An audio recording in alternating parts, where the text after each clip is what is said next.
সন্তু, ঘরে আছিস বাবা? দেখ না বাবা, আমার কত জ্বর আছে।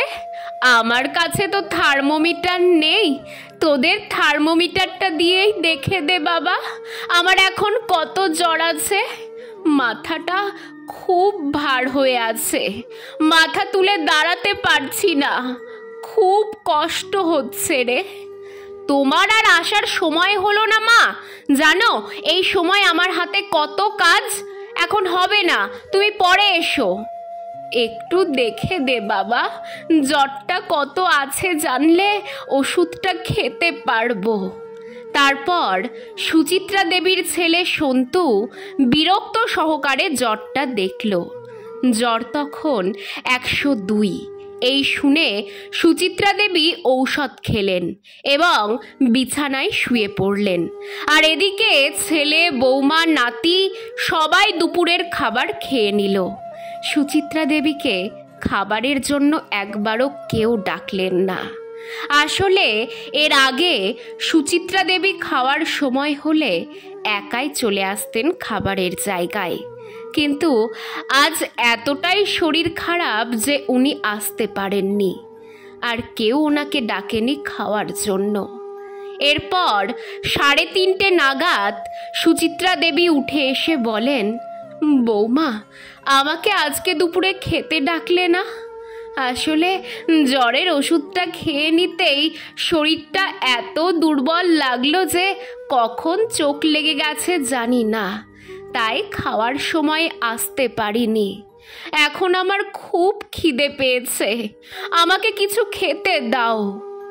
এখন আবার আপনাকে কি খেতে দেব? এখন আর কোনো খাওয়ার নেই, আর একটু অপেক্ষা করুন, সন্ধ্যের সময় চা আর মুড়ি দেব, তখন খেয়ে নেবেন। না মানে দুপুরের খাবারটা তো খাওয়াই হলো না।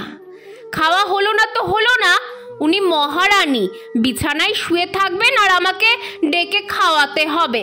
জান তো এখন আমার মেলা কাজ পড়ে আছে, ঠিক টাইমে আপনাকে আমি খেতে দিয়ে দেব। বৌমার মুখে এমন কথা শুনে সুচিত্রা দেবী নিজের ঘরে চলে গেলেন। সন্ধ্যার সময় সুচিত্রা দেবীর বৌমা 1 কাপ চা আর 1 বাটি মুড়ি আর 2টো বাতাসা দিয়ে বললেন, এইটা খেয়ে নিন।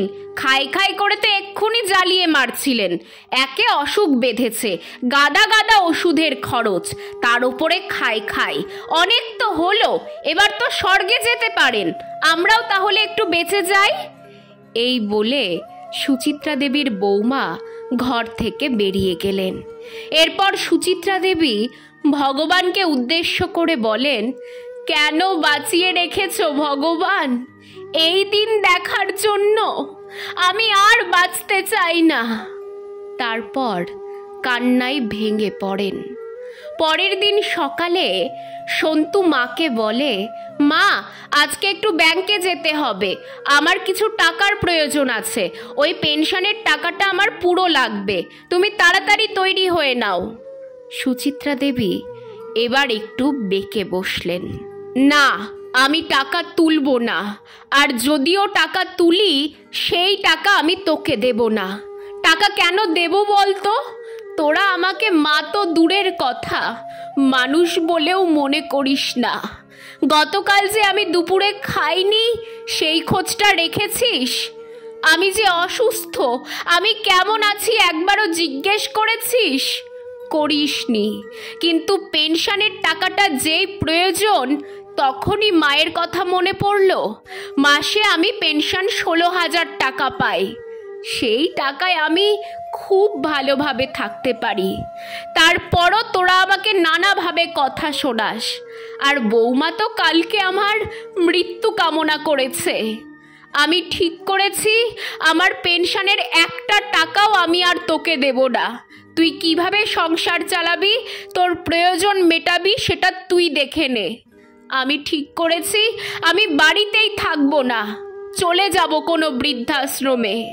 এরপর সন্তু আর সুচিত্রা দেবীর এমন কথা শুনে ওইখানে অনেক লোক জমায়েত হয়ে যায়, আর সবাই সুচিত্রা দেবীর পক্ষ নেয়।